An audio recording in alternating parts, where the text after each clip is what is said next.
आइए आज की शुरुआत करते हैं गया प्रसाद शुक्ल स्नेही की कविता की इन दो पंक्तियों से। जो भरा नहीं है भावों से, बहती जिसमें रसधार नहीं, वो हृदय नहीं है पत्थर है जिसमें स्वदेश का प्यार नहीं। पांडे जीएस कॉन्सेप्ट एनालिसिस में आज का व्याख्यान समर्पित है भारत के वीर सपूत, देश नायक, राष्ट्रभक्त सुभाष चंद्र बोस को। चर्चा का उद्देश्य है नेताजी सुभाष चंद्र बोस की संपूर्ण जीवनी और उनके जीवन दर्शन से आपको अवगत कराना, भारतीय राष्ट्रीय आंदोलन एवं राष्ट्र निर्माण में इनकी भूमिका को स्पष्ट करना, इनके व्यक्तित्व का सम्यक विश्लेषण करना और प्रतियोगी परीक्षाओं के दृष्टिकोण से सभी महत्वपूर्ण तथ्यों को सम्मिलित करना। सुभाष चंद्र बोस का जन्म 23 जनवरी 1897 को उड़ीसा के कटक में हुआ था। इनके पिता जानकीनाथ बोस एक प्रसिद्ध वकील और इनकी माता प्रभावती देवी एक गृहिणी थी। इन्होंने प्राइमरी एवं हायर एजुकेशन क्रमशः Ravenshaw collegiate school Cuttack, presidency college Calcutta, Scottish church college एवं कैम्ब्रिज यूनिवर्सिटी लंदन से पूरी की। प्राइमरी एजुकेशन के दौरान बेनी माधव दास इनके आदर्श शिक्षक रहे। किशोरावस्था में इन्होंने स्वामी विवेकानंद की पुस्तकों का अध्ययन किया। इसके अतिरिक्त रविंद्रनाथ टैगोर, बंकिम चंद्र चटर्जी जैसे महापुरुषों का सानिध्य भी इन्हें प्राप्त हुआ। अरबिंदो घोष के दर्शन का भी इन पर गहरा असर पड़ा। इस तरह क्रांतिकारी राष्ट्रवादी विचारधारा, गरीब और दुखियों की सेवा के प्रति इनकी भावना, लेखन में इनकी रुचि, इस तरह की सारी गतिविधियां, सारी विशेषताएं इनके अंदर धीरे धीरे विकसित होती चली गईं। हाई स्कूल के बाद सेना में भर्ती होने की इच्छा से इन्होंने 49वीं बंगाल रेजिमेंट में भर्ती होने का प्रयास किया, लेकिन मेडिकल जांच के दौरान आंख स्वस्थ न होने के कारण इन्हें अनफिट घोषित कर दिया गया। प्रेसिडेंसी कॉलेज में पढ़ाई के दौरान अंग्रेज प्रोफेसर ऑटेन द्वारा भारतीय छात्रों से दुर्व्यवहार एवं इनकी पिटाई के विरोध में इन्होंने छात्र आंदोलन का नेतृत्व किया। इसी समय इनको गिरफ्तार भी किया गया, लेकिन बाद में इनका पक्ष सही पाए जाने पर फिर से इन्हें कॉलेज में प्रवेश मिल गया। इसके बाद इन्होंने 1919 ईस्वी में स्कॉटिश चर्च कॉलेज से दर्शन शास्त्र में बीए ऑनर्स की परीक्षा पास की एवं यूनिवर्सिटी में दूसरा स्थान प्राप्त किया। पिता के अनुरोध पर आईसीएस परीक्षा की तैयारी के लिए 15 सितंबर 1919 को इंग्लैंड चले गए एवं 1920 में आईसीएस की परीक्षा उत्तीर्ण करते हुए मेरिट लिस्ट में 4th रैंक लाकर अपनी प्रतिभा का परिचय दिया। हृदय में राष्ट्र प्रेम की भावना और इसके विपरीत ब्रिटिश साम्राज्य के लिए नौकरी करना, यह सुभाष चंद्र बोस के लिए असह्य था। अतः इन्होंने 22 अप्रैल 1921 को भारत सचिव मॉन्टेग्यू को पत्र लिखकर अपना त्याग पत्र भेज दिया। अपने बड़े भाई शरद चंद्र बोस को पत्र लिखकर उन्होंने अपने रिजाइन करने की सूचना दी। इसके अतिरिक्त उन्होंने रविंद्रनाथ टैगोर और चित्तरंजन दास को भी इसकी सूचना दी। जब पत्र कलकत्ता आया तो पत्र के उत्तर में इनकी मां ने कहा, परिवार के लोग जो भी कहें, मुझे अपने बेटे पर गर्व है। आईसीएस से त्यागपत्र सुभाष बाबू के उस व्यक्तित्व को दर्शाता है जो व्यक्ति देश हित के लिए अपना सर्वस्व बलिदान कर सकता है और भौतिक सुख सुविधाओं को बहुत ही तुच्छ समझता है। त्यागपत्र देने के बाद ये गुरुदेव रविंद्रनाथ टैगोर से मिलते हैं। गुरुदेव इन्हें गांधी जी के नेतृत्व में राष्ट्रीय आंदोलन में भाग लेने की सलाह देते हैं। 20 जुलाई 1921 को मुंबई के मणि भवन में सुभाष चंद्र बोस की पहली मुलाकात गांधी जी से होती है। गांधी जी ने इन्हें बंगाल में ही चित्तरंजन दास के साथ मिलकर राष्ट्रीय आंदोलन में सहयोग करने का निर्देश दिया। इस प्रकार सुभाष चंद्र बोस ने अपने राजनीतिक गुरु, पॉलिटिकल मेंटर चित्तरंजन दास के नेतृत्व में गांधी जी के असहयोग आंदोलन में बढ़ चढ़ करके हिस्सा लिया। इसी समय प्रिंस ऑफ वेल्स भारत आने वाले थे।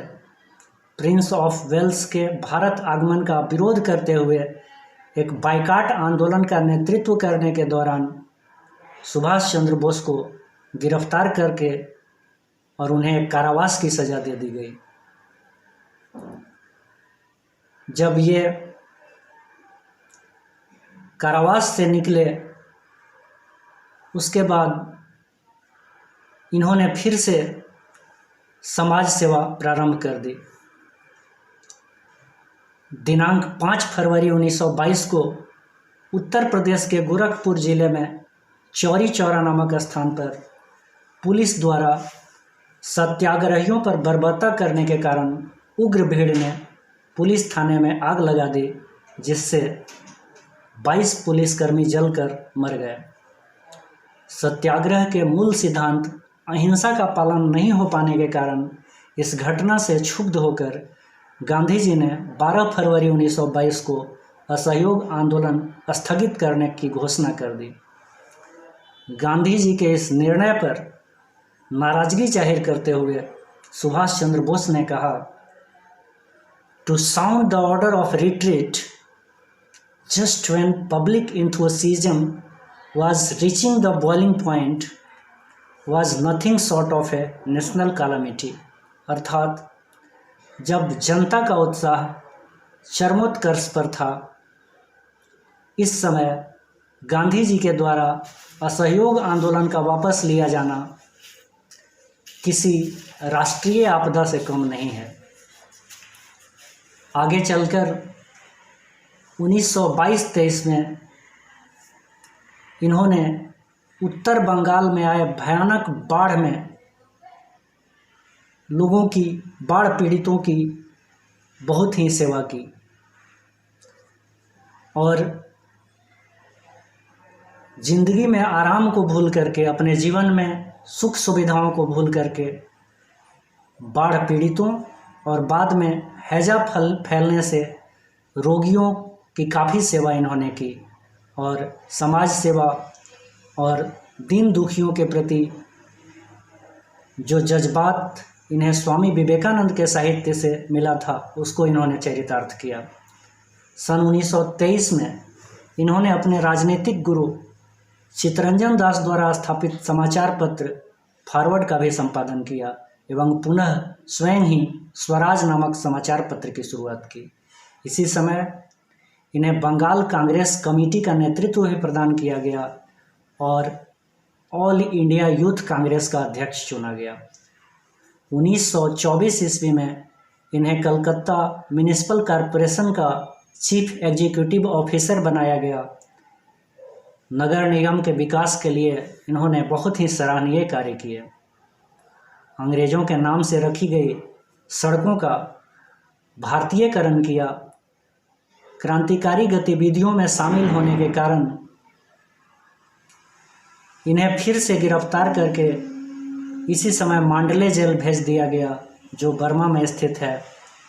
क्योंकि इस समय ये गुप्त क्रांतिकारी संगठन के प्रति विशेष सहानुभूति रख रहे थे और इस समय की एक घटना है कि गोपीनाथ जो एक क्रांतिकारी हुआ करते थे, उनकी मृत्यु पर इन्होंने गहरा शोक जाहिर किया, फूट फूट कर रोए और अंतिम संस्कार के लिए इन्होंने व्यवस्था भी की और अंतिम संस्कार इनका संपन्न किया।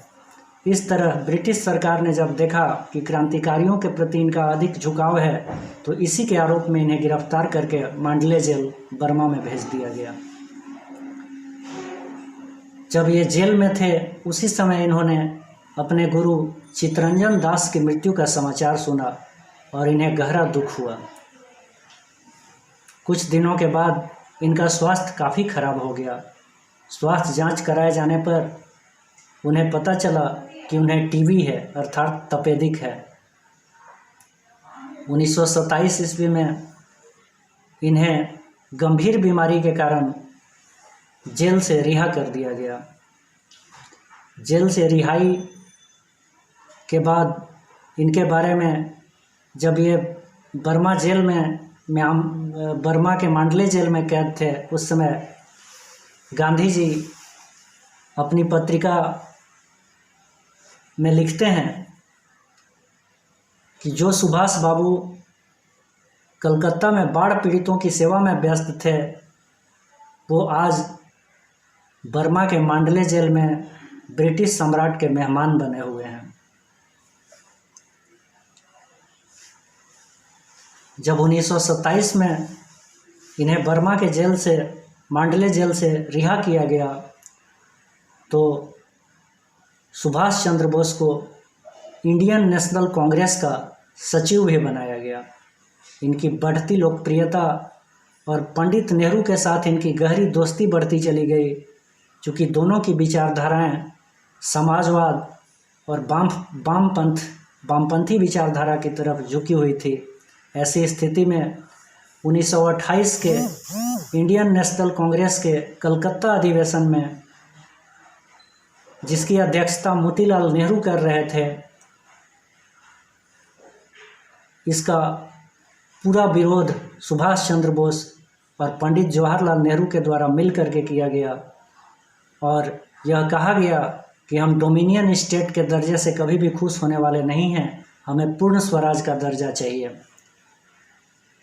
और इसकी परिणति देखी जा सकती है कि जब 10 दिसंबर 1929 ईस्वी में लाहौर में पंडित नेहरू की अध्यक्षता में भारतीय राष्ट्रीय कांग्रेस का सम्मेलन होता है तो उसमें घोषणा की जाती है कि 30 जनवरी को पूर्ण स्वाधीनता दिवस मनाया जाएगा और लाहौर में रावी नदी के तट पर झंडा फहरा करके पूर्ण स्वाधीनता की घोषणा भी की जाती है। ऐसी स्थिति में इनको 1930 ईस्वी में आगे चल करके अखिल भारतीय ट्रेड यूनियन कांग्रेस का अध्यक्ष भी बनाया जाता है। 26 जनवरी 1931 को जब घोषित स्वतंत्रता की पहली बरसी मनाने के लिए सुभाष चंद्र बोस कलकत्ता में राष्ट्रीय ध्वज फहरा रहे थे और उन्होंने एक विशाल जुलूस का नेतृत्व किया। इसी दौरान पुलिस के लाठीचार्ज में घायल भी हुए। जब 23 मार्च 1931 को भगत सिंह, राजगुरु और सुखदेव को फांसी दी गई तो भारतीय राष्ट्रीय कांग्रेस और गांधी जी के नीतियों के प्रति इन्होंने काफ़ी विरोध किया, क्योंकि इनका मानना था कि गांधी जी और भारतीय राष्ट्रीय कांग्रेस द्वारा भगत सिंह के फांसी की सज़ा माफ़ करने का पर्याप्त प्रयास नहीं किया गया। गांधी जी के द्वारा इरविन के साथ समझौते में भाग लेने के लिए, गांधी इरविन समझौते में भाग लेने के लिए द्वितीय गोलमेज सम्मेलन में लंदन जाने के लिए इन्होंने अपनी कड़ी आपत्ति जाहिर की और अपना विरोध दर्ज कराया। 1928 ईस्वी में मोतीलाल नेहरू की अध्यक्षता में जो भावी संविधान बनाने के लिए समिति तैयार की गई थी, उस 8 सदस्यीय समिति में सुभाष बाबू को भी रखा गया था।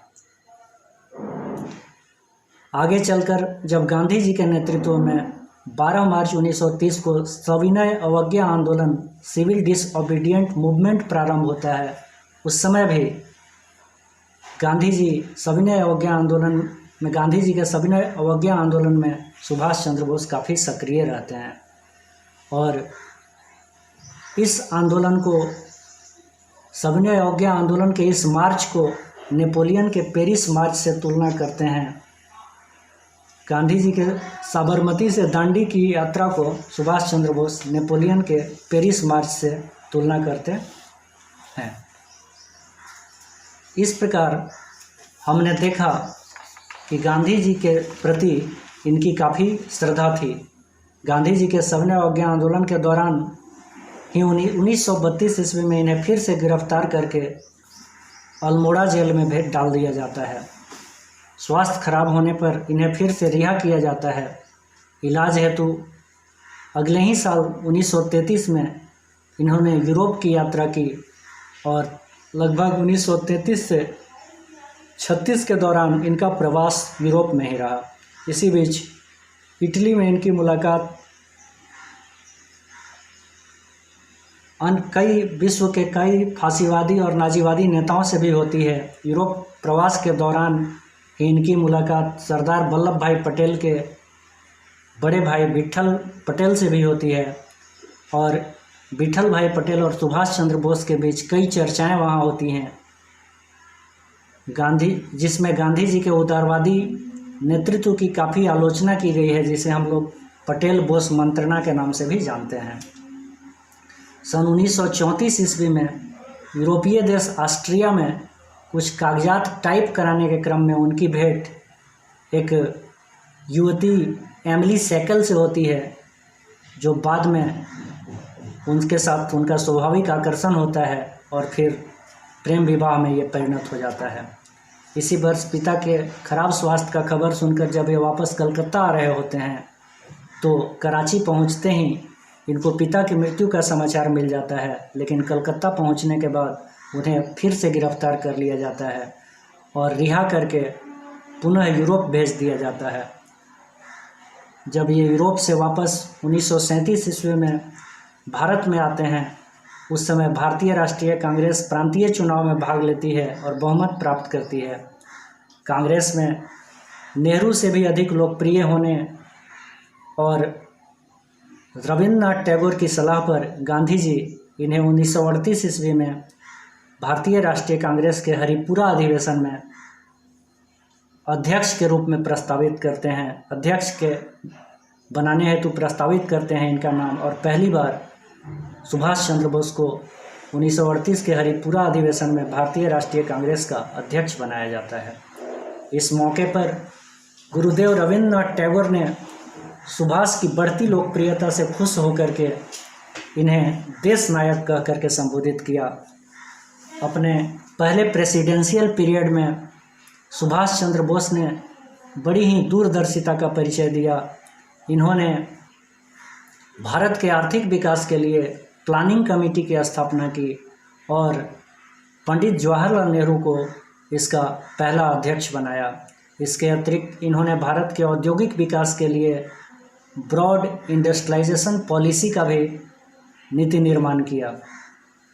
इस तरह से हम देखते हैं कि सुभाष बाबू ने भारत के आर्थिक विकास, भारत के औद्योगिक विकास के लिए भी एक खाका तैयार किया, जिसके आधार पर भारत प्रगति की ओर अग्रसर हो। यहाँ एक और उदाहरण देखने के लिए मिलता है। जब ये भारतीय राष्ट्रीय कांग्रेस के अध्यक्ष हैं, उसी समय जापानी सेना द्वारा चीन पर आक्रमण करने से अनेक चीनी सैनिक, अनेक चीनी नागरिक घायल हो जाते हैं और इनकी सेवा के लिए डॉक्टर द्वारकानाथ कोटनीस के नेतृत्व में इन्होंने चीन की सहायता के लिए एक चिकित्सा दल भेजने का निर्णय लिया, जिससे यह पता चलता है कि सुभाष चंद्र बोस नाजीवाद के अंधभक्त या नाजीवाद के पूर्ण समर्थक नहीं हैं, बल्कि उन्होंने ब्रिटिश साम्राज्यवाद का विरोध करने के लिए भविष्य में आगे चल कर के नाजीवादी देशों या फिर धुरी राष्ट्रों का समर्थन प्राप्त किया, जिससे कि भारत को तत्काल आज़ादी दिलाया जा सके। वे द्वितीय विश्व युद्ध से उत्पन्न परिस्थितियों का लाभ उठा करके अपने राजनीतिक भौगोलिक सोच का प्रयोग करते हुए भारत की स्वतंत्रता के लिए प्रयासरत थे। उनका तर्क था कि हमें ब्रिटिश साम्राज्यवाद को यदि उखाड़ फेंकना है तो हमें धुरी राष्ट्रों का समर्थन या फिर वैसे देशों का समर्थन जो ब्रिटिश साम्राज्यवाद का खुला विरोध करते हैं उनका समर्थन देने में किसी तरह का हर्ज नहीं है, किसी तरह का दिक्कत नहीं है। इसके विरोध में गांधी जी द्वितीय विश्व युद्ध की परिस्थितियों का लाभ लेकर के स्वतंत्रता आंदोलन को तीव्र करने के पक्ष में नहीं थे। उनका तर्क था कि अभी देश का माहौल वैसा नहीं है, उपयुक्त समय आने पर हम स्वतंत्रता आंदोलन को तेज करेंगे। तो इस तरह से हमने देखा कि गांधी और सुभाष चंद्र बोस के विचारों में इस समय एक भिन्नता देखने को मिलती है। उसी तरीके से जब 1939 ईस्वी में फिर से भारतीय राष्ट्रीय कांग्रेस का अधिवेशन होता है, उसमें सुभाष चंद्र बोस अध्यक्ष बनने के लिए अपना नॉमिनेशन करते हैं।